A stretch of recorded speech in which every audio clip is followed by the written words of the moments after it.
to Gunners Are Us, where we are positively Arsenal. And that we are. Are we still positively Arsenal, though, right now? I think we are.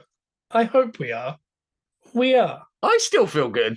Yeah, I'm thinking about Son a lot. Yeah. And Son, you've upset me. And you've upset me a lot in my life. And never for this reason. No, normally for it going in the goal. I've watched you score all the goals in the world against us, against teams that I need you to not beat. Yeah. Or anything like that, because it's usually I don't want Tottenham to win. I watched that game and I thought, one, Tottenham were very good, which feels wrong. I thought they actually played very well. Yeah. The whole nonsense around trying to win was put to bed. Yeah. But Son never misses one-on-ones. Oh, no. And the time I needed him to do it, he didn't. But we're going to get into all of this. We've got a packed show. This is the last preview show of the season. We've done a full season now. Oh, my goodness. So this is the last time we'll predict the games for this season. Next week will be, obviously, whatever happens, we'll be talking about, plus the winner of the prediction league, whether it's Joe, me, or Simon. And then we'll be slowly moving into, we'll do probably do an episode next week where it's kind of running down what happened, that kind of stuff. And then the week after, we might do maybe, not team of the year, but almost like a review of Arsenal for the year. That'd be fun. And then some teams. We even have we made a top 7. Okay. In December, based on the league at the time, what we thought it'd end like. We'll go through that, things like that. And then we'll start getting into positively. Yep. England. Yes. Ready for the Euros. And then during the Euros, we'll also do some transfer-y stuff. And then post-Euros, we'll get into the preseason, all that kind of good stuff. So, yeah, we got like a nice little patch coming. Yep. This week, we have, I think, 12 games to preview. Yep. I've got a game tonight, game tomorrow, and then the weekend. That's it. Everyone plays together, and that's it. The end of the season. It's done. It's been dusted. Emotional. The podcast is finished. Oh, my goodness. Well, it's not, but... for the season. This has been our first season. This is our first season. I mean, as far as luck goes, if we had won the season, then timing. I would say it was us that did it. I'd absolutely say because I don't see other Arsenal podcasts just starting this season. So maybe it was us. I think so. I hope. I like to think so. But first of all, we got to get to, if we do it a little bit in order. Yep. At the weekend, City win their game. Yep. But we have it's been a really interesting week because the rivals of teams had to play the rivals of teams. So the title race between Arsenal and Man City, their rivals are Man United and Arsenal. Yeah. You switch them over and they played each other.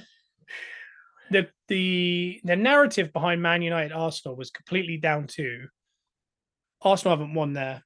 We've won there once in 20 years. Yep. The other narrative was we just don't perform well and we'll probably bottle it. Yeah. There was no narrative of Man United throwing the game because they don't want City to win the league. Yeah. Which I thought was interesting because that was the only narrative around the City Spurs game. I've never seen a stronger narrative for a game that doesn't involve us. Well, I think Ange was speaking about it and he said at the start of the week, he almost laughed at it. He was like, this is funny. What a funny bit of banter to talk about at the start of the week. He said, then it kind of grew and grew each day to a point where he was saying, it became a real thing. Like the TV were talking about it, like the pundits were talking about it.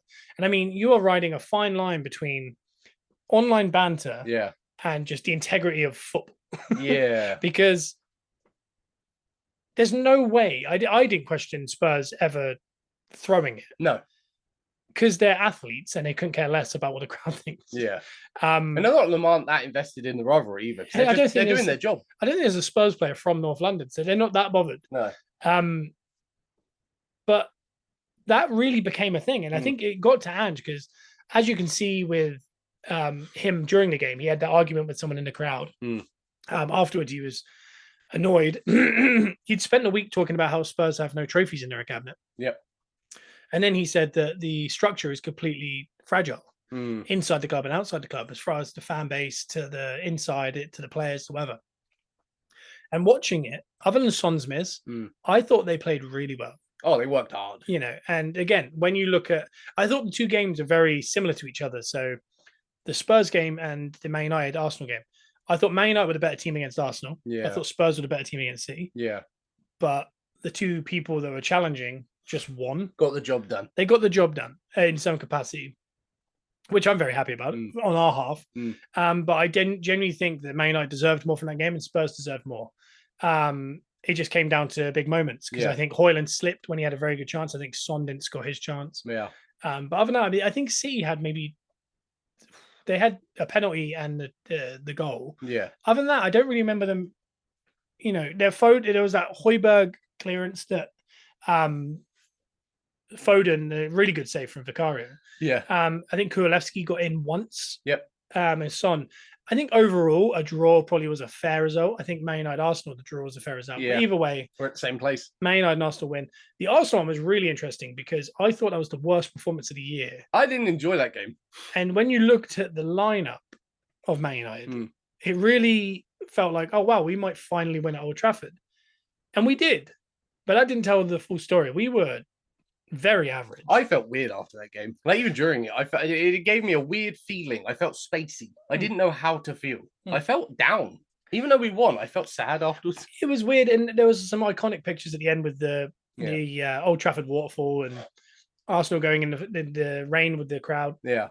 If that rain had come genuinely half an hour earlier, that game might have been called off. I've never seen players get that wet that quick. It was mad. And there was some iconic pictures of us going to that corner, and I thought, oh, that'd be like if we won the league, we'll look back at that as a big moment. Yeah. But it doesn't look like it's going to be. But it will still be a good moment for this season. Winning the league would have been the cherry on the top. But I mean, there's certain things. We don't beat City. We beat them in a Community Shield. Yeah, it's a Community Shield, but we beat them. We beat them at home. Yep. We didn't get battered at the Etihad. Yeah. We went to Old Trafford and won.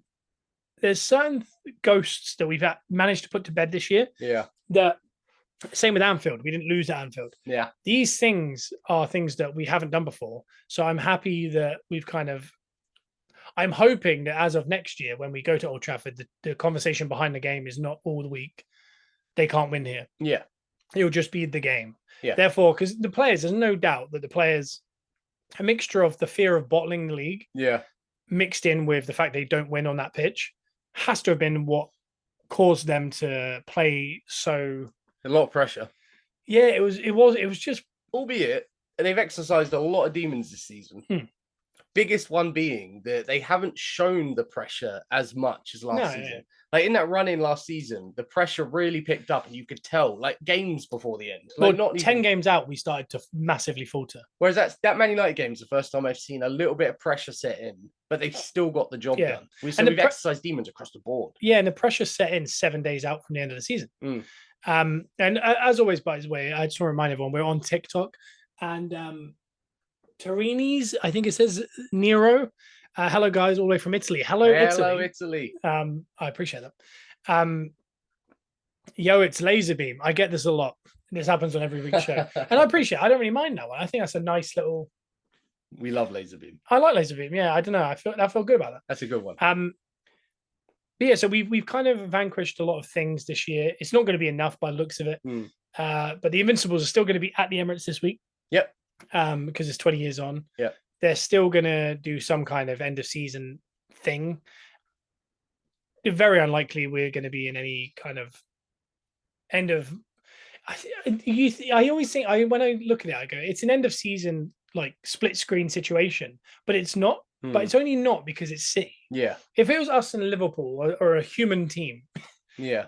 Or Man United or anyone, you'd kind of be like, oh, you never know. If City had drawn last night, I'm not convinced Arsenal definitely beat Everton. Yeah. So that's a real thing that most teams should be like, it's normal that you could lose these.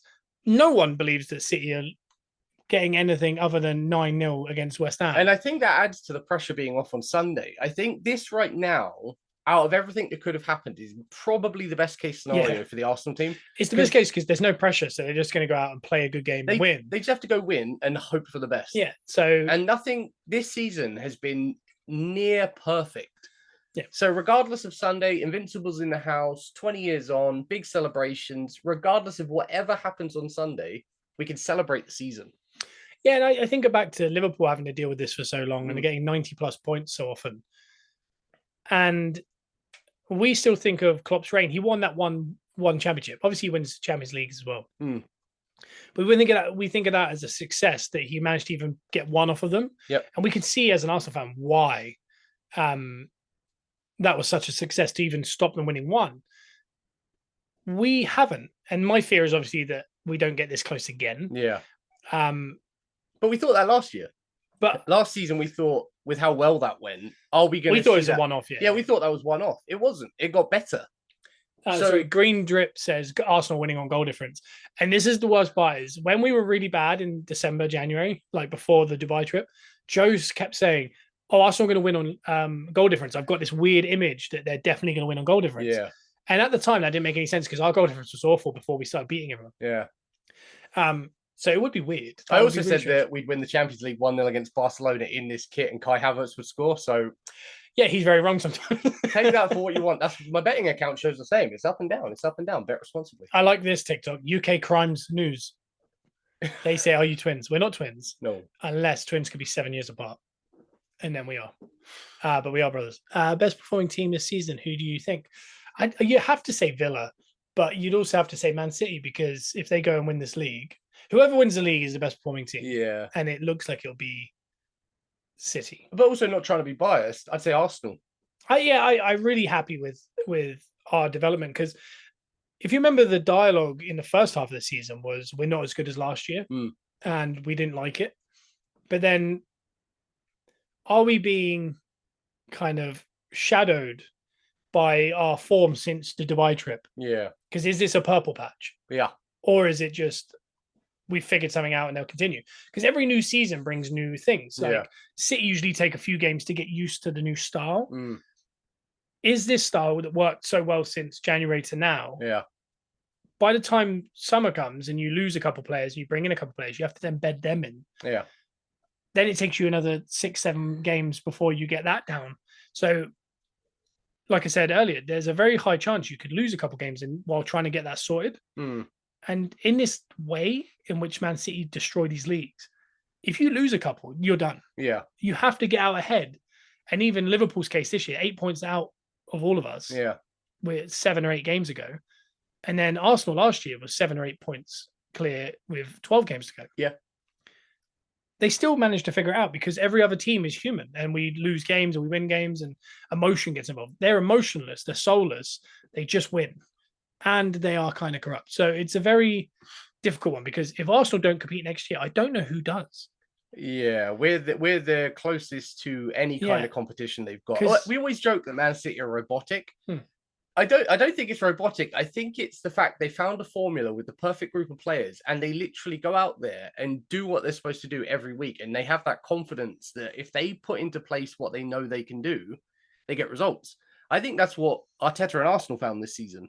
They found a formula. So when we go into games, I almost trust the process now fully that I know when we go into a game, if we just play the way we know we can, which we have been, we're going to get results. And I do think we take that into next season. And I think it becomes not robotics, the wrong word, because it sounds negative, but it becomes that pattern of play that Man City has done for so long. Arteta and Arsenal have found that pattern of play. And I've got confidence that they'll know how to keep that going. Yeah, when I look at, we were talking about vanquishing the demons. I can't imagine next year us winning away at Man United, Tottenham. Some of the games we've won this year that I just can't imagine is like us drawing. We haven't lost to a big 6 team. We've drawn 4, won 6. I don't see how we could be that good next year. You got to be. We were near perfect this season. Next season we have to be perfect. Yeah, and City were more perfect by 2 points. But you just think to yourself, I don't get how we'd even get close to even this. Yeah. And that's what worries me. And like I said, Liverpool are going to be decent next year, as they should be. But they have a new manager. It's going to take a little bit of time, you'd think, unless it's the one of these like first time in, he just gets it perfect. Yeah. But you'd think that they're not going to necessarily challenge. Man United are away from challenging. I don't think Villa, once they now got Champions League, they're not necessarily going to challenge. Chelsea, Villa are in an identical position that Arsenal were in for a long time. I think they'll probably solidify top 4 like we did for a long time, but they're not quite on that level of competing. Yeah, and I don't see where the team that's going to really challenge is coming from if it isn't us. And I don't know if we can be as good as we were this year again.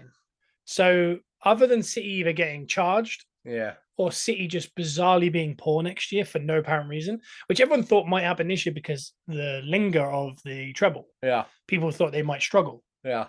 And they haven't. But the worst part about City is I feel like Arsenal have been in fifth gear doing the best stuff. It literally, history has shown this is our best year ever. Yep. This is the best Arsenal team we've had. Yeah, even better than the Invincibles. This is a team that have got the most goals, the least conceded, most games won. This is us at our peak, and we're not going to win the league. Man City feel like they're in third gear.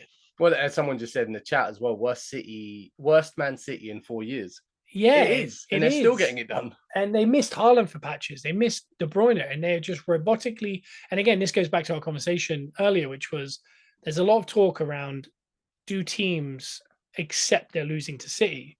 Not trying to lose, but they accept it before, and therefore they're more likely to get rolled over. They defeat themselves on the way. They defeat themselves, and again, you've got to work really hard. Yeah.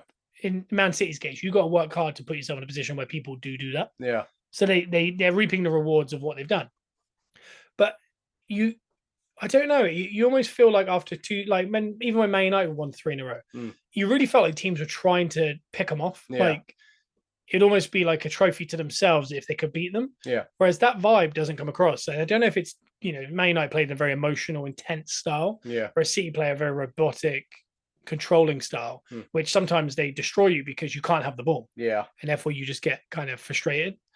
I don't know what that mixture is, but they're certainly winning 4 in a row with an asterisk, but not just an asterisk. I feel like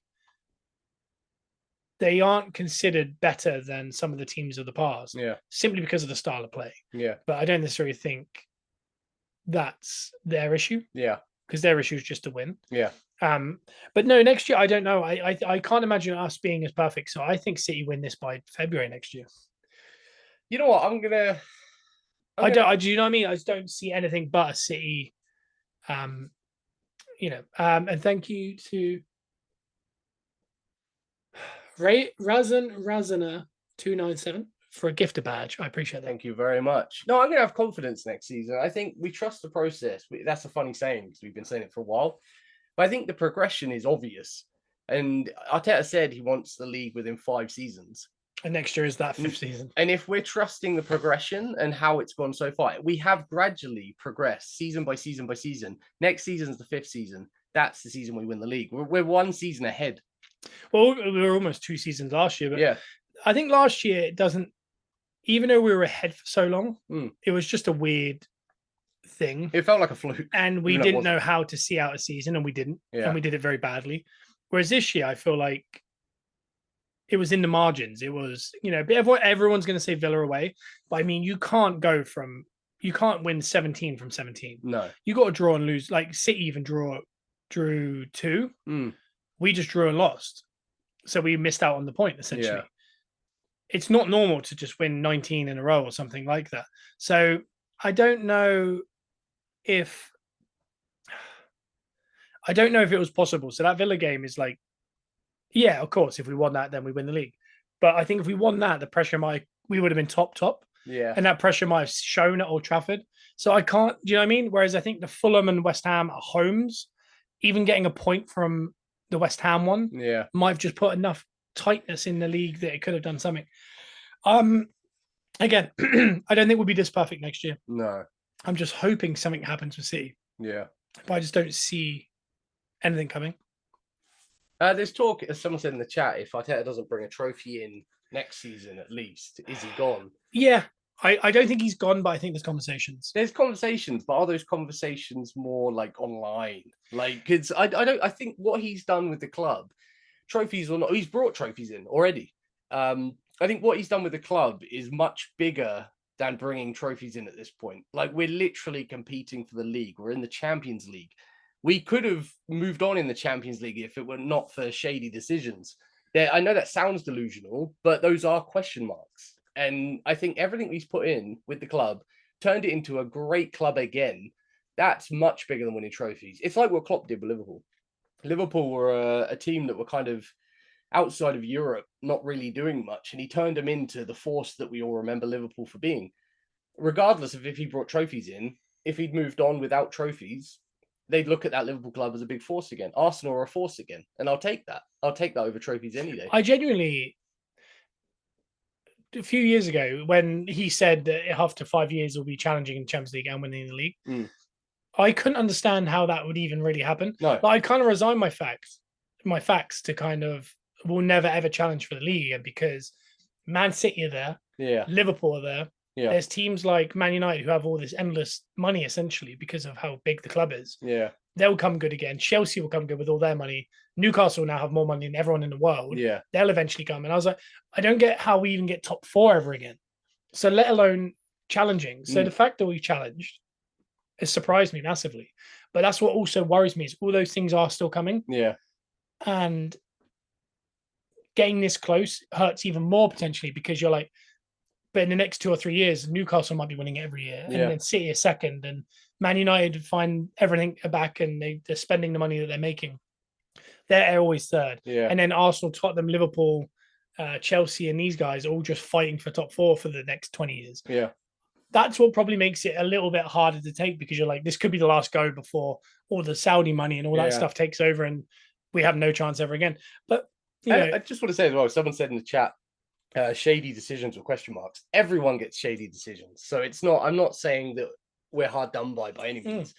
I'm just saying, to be in a position we're in, and you can still have question marks on decisions being the reason you're out of something so big like the Champions League or even the Premier League, with last night's offside, dubious offside that we never got an answer about. That is a conversation I do want to have. But the fact that we're even in that conversation, the fact that we're in a position where we're relying on these decisions for us to win the league or go further in the Champions League, means we've progressed so far that we're in this position where we can talk this positively about Arsenal, and we get to enjoy it week to week the way we do right now.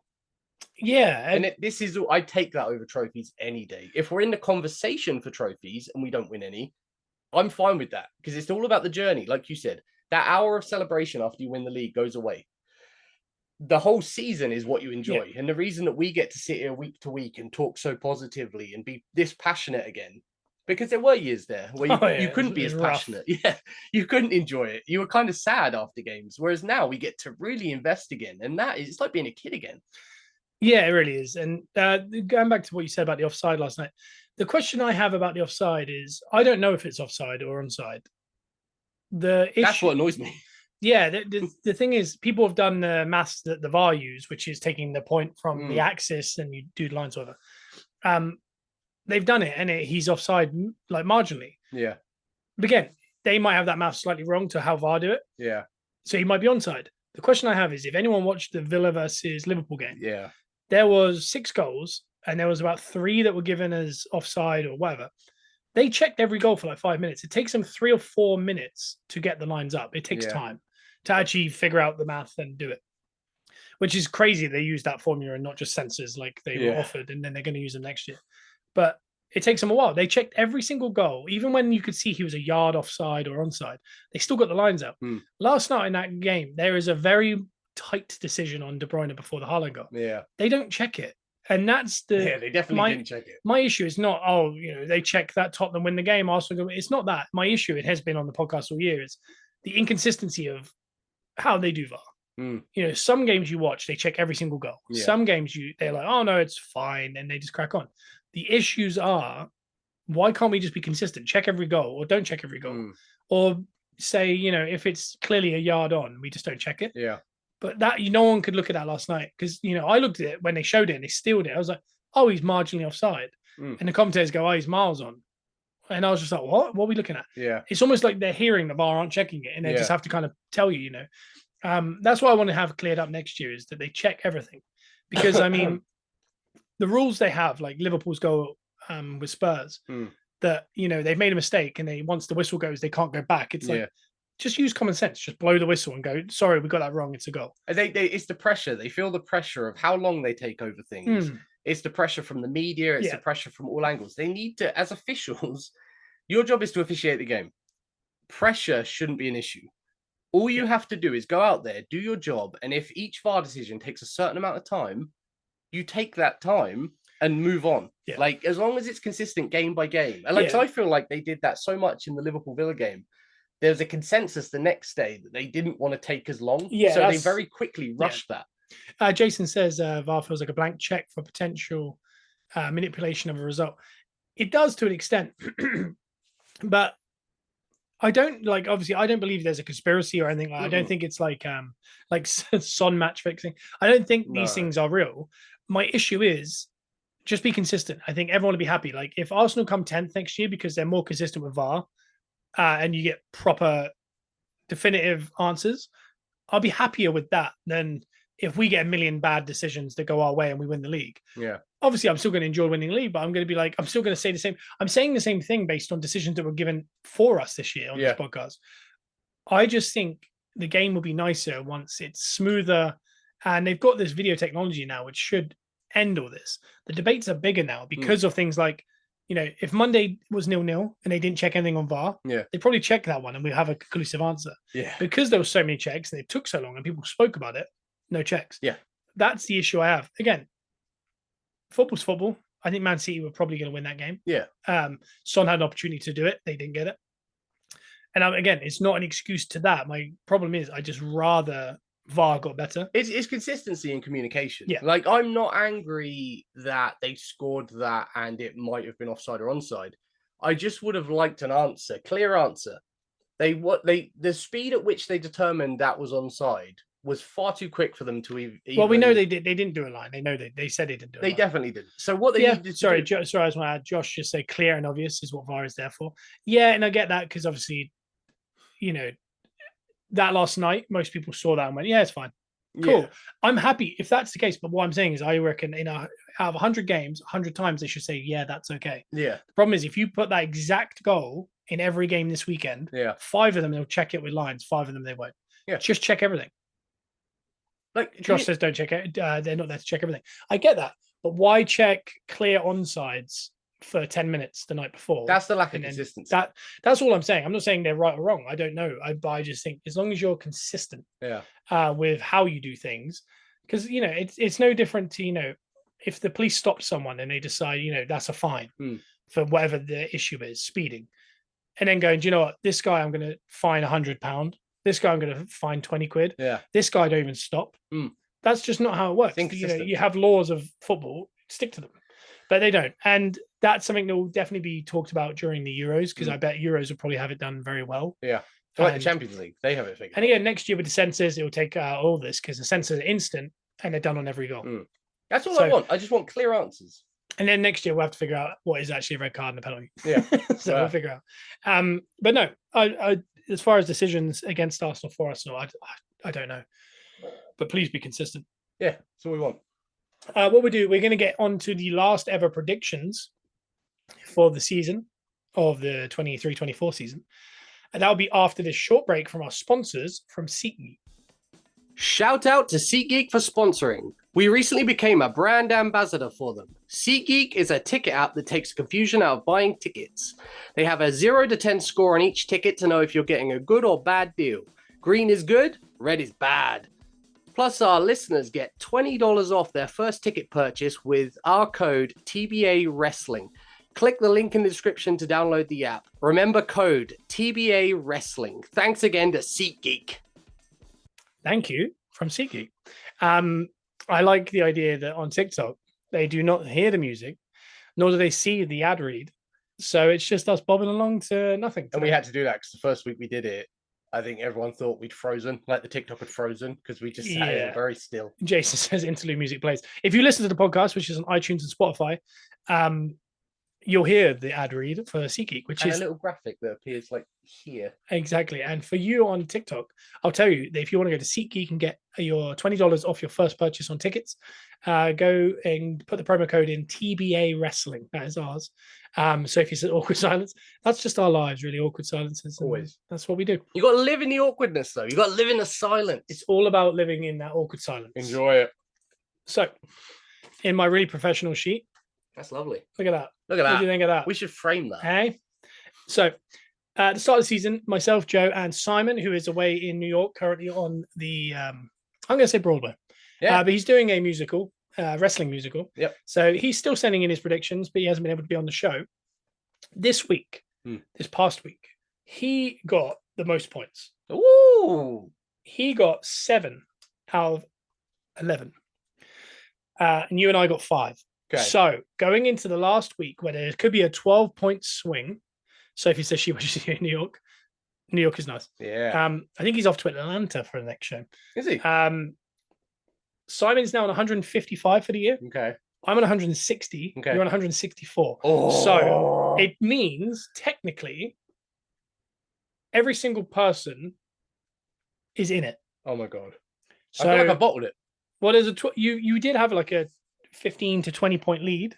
It's now down to 5. Yeah. No, 4 between you and me. Okay. But it's 9 between you and Simon. So between 9 and there's 12 games. So you need to go first because otherwise you could just play it safe and win it. I understand. Simon isn't here though, No. but I do have Simon's predictions. I'll put that there. Yeah.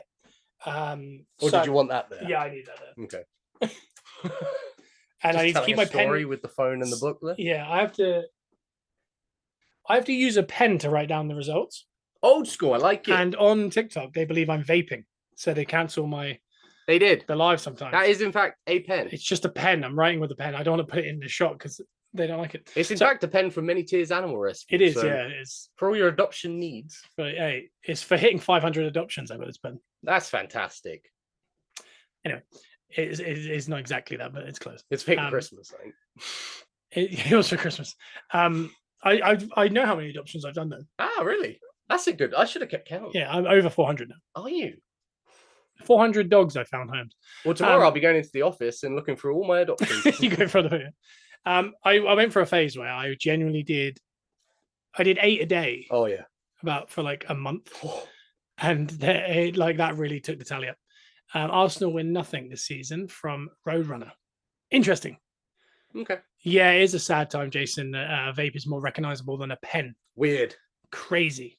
I think Popeyes keeps saying RC with a blue heart. Do you think he might be Man City? I think so. Enjoy yourself. Enjoy yourself. All right, here we go. Last week of the Premier League. The first 2 games are one tonight, one tomorrow. The first one is tonight. It is Brighton versus Chelsea. I can tell you Simon's gone draw. Oh, okay. Potential FC versus underachieving Brighton. I'm going to have to back Potential FC because I think they're finishing strong. I think Chelsea is showing us at this point of this season what they might be capable of next season. They're finally putting it together. So I've also gone Chelsea. Okay. So we're not going to gain points there, but that's fine. Okay. We've got Coventry from Jason for the Blue Hearts. Sophie says you better be supporting Newcastle. Oh, you'll wait because tomorrow night you got Man United versus Newcastle. Simon's gone Newcastle. Okay. I'm going also Newcastle. I think Man United are absolute trash. And Newcastle won't have the fear that Arsenal had going into that one. Isaac might be out, and I captained him in my fantasy football. So did I. I thought Caitlin Clark joined then. Huge athlete in America. Here's the dilemma. It's Kathy Clark. My head is telling me Newcastle. Okay. But because of where we are, go on then. I feel like I need to play devil's advocate. Okay, with her. And I'm going to say draw. Draw. No one believes in Man United, and that's where we all want to be. There is a salute in the chat saying no trophies for 21 years. I don't know. People keep telling us we haven't won a trophy. Is it us that haven't won a trophy in 21 years, or is it someone else? I don't know. We have. Yeah, I can't figure out. We won like 4 FA Cups in like 5 years. I think Arteta's already got a few trophies of his own. Next season, Arsenal will win nothing from Roadrunner. Roadrunner, you might be a troll. Potentially. He's potentially a troll. So the first game of the whole weekend, I do like the fact that when you look at the fixtures, take away alphabetical, for whatever reason, they've put Liverpool versus Wolves first. And I find that funny because Klopp has an issue with 12:30 games. It's not at 12:30, but I like the fact it's in the slot for 12:30, like as if they were going to. It's like a little tribute to him. They feel like to give him that slot. Yeah. First game of the weekend. So Liverpool versus Wolves. Simon has gone Liverpool. Yeah, I'm going. I think we all got to go there. With Wolves, I really like Wolves. They cannot score for the life of them. No. And I think you can't beat the power of Klopp going out at Anfield. Yeah, there's a voodoo around Klopp. There's no way he's not winning that. Yeah. And he's not rushing the field. Dudes, I'm 200 points last in fantasy football. That is mad. Do you actively try to be 200 points last? Or I feel like he took a risk. He took a risk. Yeah. You got to take a risk sometimes. The next game is Sheffield United versus Spurs. So this is Simon's gone Spurs. Okay. Sheffield United are genuinely one of the worst. Oh, they've conceded the most goals. Yeah, one of the worst Premier League teams of all time this year. And they lost 9-0 at home. Yeah. I don't know if Spurs do. I'm actually going to be devil's advocate myself. And I'm going to go Sheffield United 2-1. Oh, my goodness. I might just lost myself the whole league there. That could be me missing like Son did. Do you want me to go Sheffield United? No, you go what you want. What are you going? I'm gonna go Spurs. Okay. I think Spurs. All respect to Spurs and how they performed last night. I think they're gonna win that. It'll be interesting at the end of this because I can tally how often you and Simon went the same as whether he can even possibly win it. Yeah. We'll find out. The next one is Luton versus Fulham. Okay. At Luton. Yeah. That I'm going to be generous to Luton here because I think they did a good job this season, even though they've gone back down. Have they gone back down? Who? Luton. Not mathematically. They're mathematically not down. They will be. They need a 12-point swing between their game and Forest's game. So Forest have Burnley.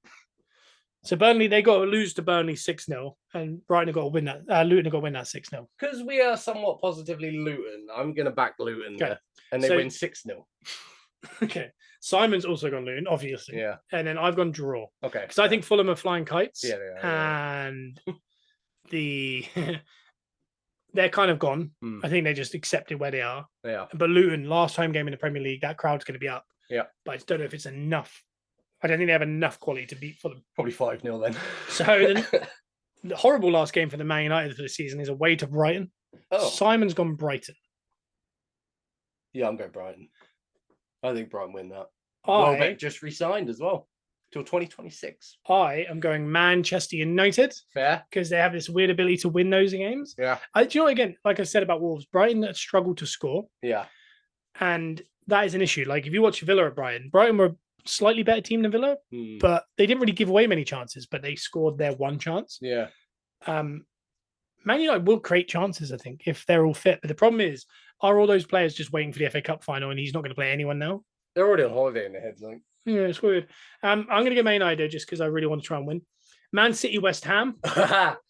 Simon has gone Man City. Oh my goodness. I'm going Man City. Joe, you going draw? I'm going draw. You got to go with your head. I have to. You got to go with your heart, sorry. Yeah.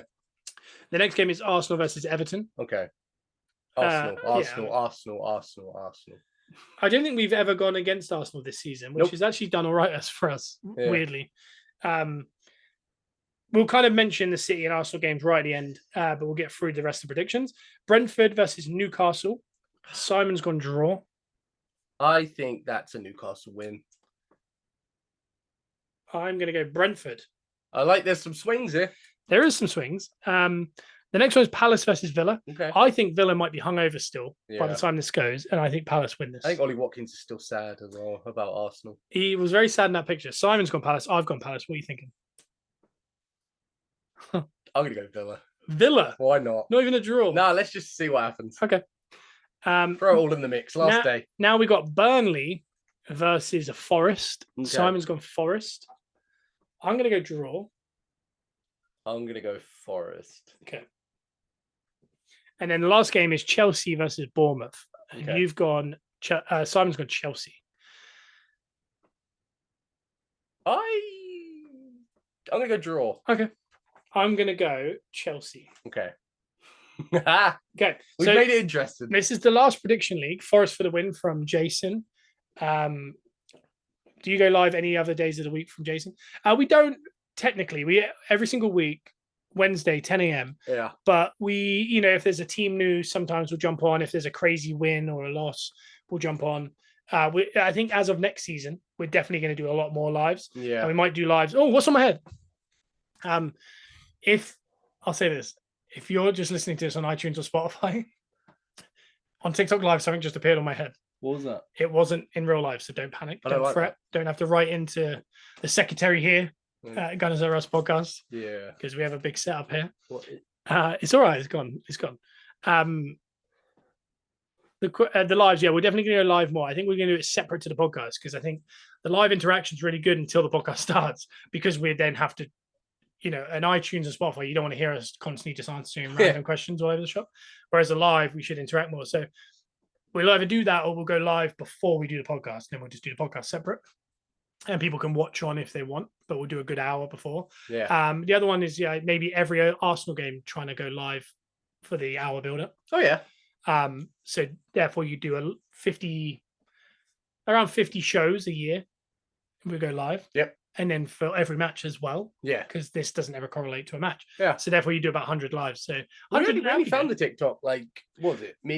Later to mid-season? We started this podcast in August with the start of the season. And then TikTok, we only started in mid-Jan, I think. Yeah, it was later. Mid-Jan It's to been late great. Jan. A great addition. Yeah, so we started this TikTok up and it's going well. We've got a good following there. Yeah, solid. Yeah. I haven't seen Tom yet. I haven't seen Tom, and that may be why we're not winning at the minute. Well, we are winning, but So the last bit of this is we kind of got to quickly mention the City and Arsenal games. We're both home to teams that have nothing to play for. We're against the team with the second best defensive record after us. Yep. I don't think that's necessarily going to affect the game. No. Because, there's a lot of stuff's happened here in the season. Yeah. I'm not sure. I'm moving a lot of stuff around here. I'm not sure if they're going to care too much. As not really a football girly, I do enjoy the lives. I appreciate that. Oh, fantastic. So, we'll do more lives, I think. Maybe non-football. Well, what I want to do next year is have more guests on. So we're friends now with Gunner Blog. Yep. We've got Simon, obviously, who can't be on every show because he's very busy. Yeah. We've got Lewis from the WWE, Elton Prince, if you watch wrestling. I think I'm going to have them all on more often. Yeah. And something I did want to do was next year is potentially do our podcast every Wednesday, but then do a prediction league podcast. Oh, yeah. Separate. Yeah. So there's 2 podcasts a week. And then do a third one, which is just not talking about anything but football. Yeah. We'll talk about everything but football, but have the likes of Gunner Blog, Elton Prince, Simon Miller, and all our other friends. Yeah. And create, long time what I want to do is have like Patreon and these kind of things. Because I'd love to have that kind of thing. But maybe, I don't know. I'm going to change up the formula a little bit next year, maybe change up the logo. And nice. We've got to try something. The progression is real. The progression is happening. But back onto Arsenal Man City, 2 easier home games. I do think they're probably both going to win. There's not much to say about it. Could West Ham deliver the dirtiest low block of all time and Arsenal somehow do it? Let's hope so. Maybe. But I think West Ham ship more goals than anyone in the league other than Sheffield United. Yeah. So I think they'll win 9-0. I think the pressure for the Arsenal players now is non-existent. I think they just are going to, hopefully Emirates in the sun, last day, Invincible's there, they'll just win the game. And they let the chips fall where they may. We'll see. That's what we think. It's all good. Whatever happens, it's been fantastic. It's been a good season. And that has been the last prediction of the season. Next year, we'll know where everyone sits. And Jason says, trust the process. Exactly. We have been, and it's been working. So I'm going to say goodbye to the podcast. The live will continue. But Joe, do you have an outro for this here podcast? I do. I'm going to do it a little differently. And Arsenal are at home to Everton. Yeah, and I'm doing it a little differently this time because it's the last one. I appreciate it. So I just want to say thank you to Arsenal. It's been fantastic. It's been emotional. Ooh. It's been a hell of a season, no matter what happens on Sunday. You've done us all proud. For us, our family, all the Arsenal fans out there, for Grandad up top, who I salute to every game. Grandad. But with that being said, we're going to march into the Emirates. We're going to chew up the toffees and spit them out. Oh, my God. And West Ham are going to hammer the nail in Man City's coffin on the other side. Okay. And we're going to win the league. Come on, Arsenal! Good.